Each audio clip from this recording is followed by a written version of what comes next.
For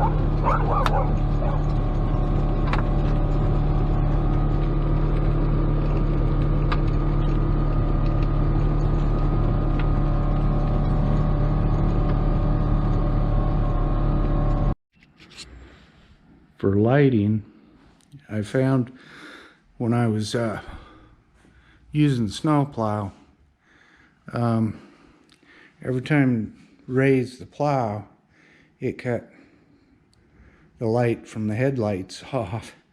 So what I decided is to get a light bar. It's a low-cost one from Amazon, and it did come with rocker switch. And it did come with a couple of small rear lights that I've put on the rear. But I ran the wiring right up in there. And there's a hole on the inside of this roll bar, an existing hole. The hole exits down there, and it drops in and comes around here. There's a fuse block on it, and I've got it wired into my accessory panel.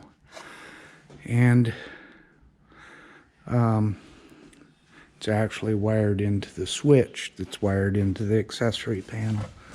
My switch is right here.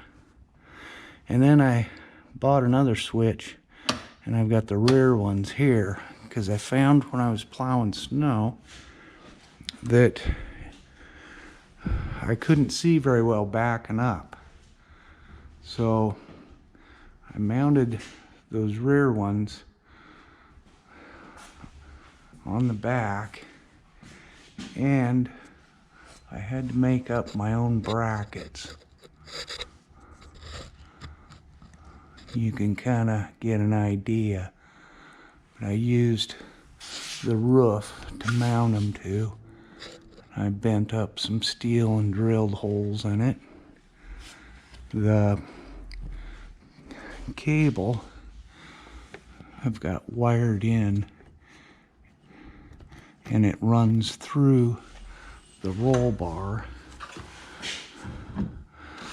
and it goes all the way down and comes out right there. And it comes in here, and I've got it wired to the accessory block as well. So I can use the rear lights only as I need them, and I don't have to blind whoever's following me if I'm riding.